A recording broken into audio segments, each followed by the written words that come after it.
Hi అండి. ఇవాళ మన వీడియోలో మనం పప్పుచారు జనరల్‌గా పెట్టుకోవాలంటే కందిపప్పు గానీ, పెసరపప్పు గానీ వేసి చేసుకుంటాం. కానీ ఇటువంటి పప్పులేమీ వాడకుండా 10 నిమిషాల్లో చేసుకునే పప్పు లేని పప్పుచారు రెసిపీ. ఇది ముఖ్యంగా వర్కింగ్ ఉమెన్స్‌కి చాలా యూజ్‌ఫుల్ అవుతుందండి. ఎందుకంటే కందిపప్పు ఉడకబెట్టుకోవాలి, అబ్బో టైం లేదనుకునే వాళ్ళకి టక్కుమని ఇలా కలిపేసి అలా తాలింపేసుకొని తినేసేయొచ్చు. మరి ఈ రెసిపీ నేను ఎలా చేశానో మీకు అర్థం అవ్వాలంటే వీడియోని స్కిప్ చేయకుండా చూడండి. ఈ వీడియో కనుక మీకు నచ్చినట్లయితే ఒక లైక్ చేయండి. ఇంకెందుకంటే ఆలస్యం, రండి పప్పులేని పప్పుచారు పెట్టేసి కమ్మగా తినేద్దాం. పప్పుచారు చేయడానికి ముందుగా మనం స్టవ్ మీద ఒక బౌల్ పెట్టుకొని 1 టేబుల్ స్పూన్ ఆయిల్. మనము పప్పుచారుకు కానీ సాంబార్కి కానీ పోపు పెట్టేటప్పుడు ఆయిల్ చాలా తక్కువ వాడాలి, లేదంటే సేరువాకు వచ్చినట్టు పైన తెట్టలాగా వస్తుంది. ఇప్పుడు ఆయిల్ వేడైందండి. కొద్దిగా పచ్చిపప్పు, కొద్దిగా మినప్పప్పు, ఓ చిటికెడు ఆవాలు, కొద్దిగా జీరా, ఒక 3 ఎండుమిర్చి ముక్కలు, ఒక రెబ్బ కరివేపాకు. పోపు వేగిందండి. ఇప్పుడు కొద్దిగా ఇంగువ. ఇప్పుడు ఇందులో సన్నగా తరిగిన చిన్న సైజు ఉల్లిపాయ, ఒక 4-5 పచ్చిమిర్చి చీలికలు, కట్ చేసిన చిన్న సైజు టమాటా, ఒక 5-6 మునక్కాయ ముక్కలు. ఇలా కలుపుకున్నాం కదా.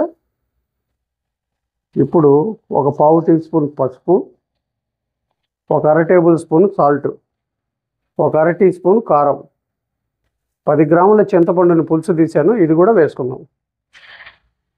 ఇప్పుడు ఒక 100 ml వాటర్ కూడా పోసుకుందాం. స్టవ్ని మీడియం ఫ్లేమ్లో పెట్టుకొని ఈ ముక్కల్ని ఉడికించుకుందాం.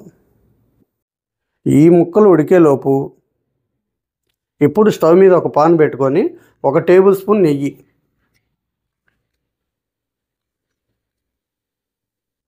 ఇప్పుడు ఒక 50 గ్రాములు శనగపిండి.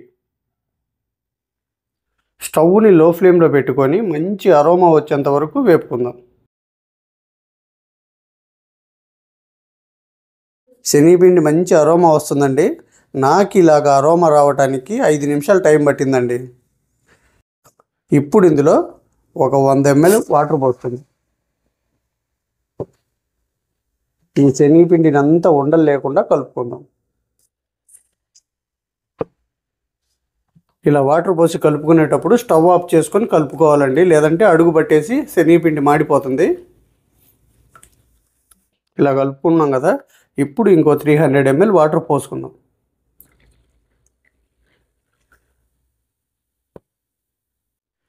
ఉండలు లేకుండా ఇలా బాగా కలుపుకున్నాం కదా.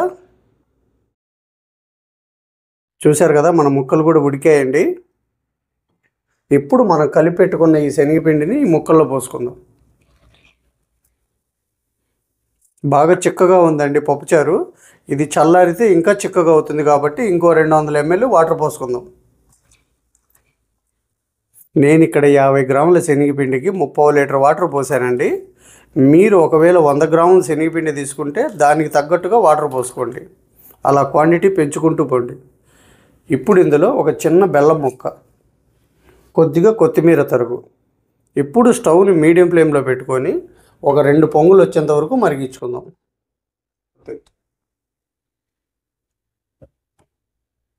నాకు ఈ పప్పుచారు మరగటానికి 7 నిమిషాలు టైం పట్టిందండి. ఇప్పుడు కొత్తిమీర వేసుకుందాం. చూశారు కదా, పప్పు లేని పప్పుచారు రెడీ అయిపోయిందండి. చూస్తున్నారు కదా, మంచి అరోమా వస్తుందండి. ఆ మరుగుతుంటేనే ఆ ఫ్లేవరే ఎప్పుడెప్పుడు తిందామన్నంత ఇదిగా ఉంది. మీరు కూడా నేను చేసిన పద్ధతిలో ఒకసారి చేసి అది ఎలా వచ్చిందో నా కామెంట్ సెక్షన్లో చెప్పండి. ఈ వీడియో కనుక మీకు నచ్చినట్లయితే ఒక లైక్ చేయండి, షేర్ చేయండి, మన ఛానల్ని సబ్స్క్రైబ్ చేసుకోండి. రండి ఇంకెందుకు ఆలస్యం, వేడివేడి అన్నంలో వేడివేడి పప్పుచారు వేసుకొని లాగించేద్దాం.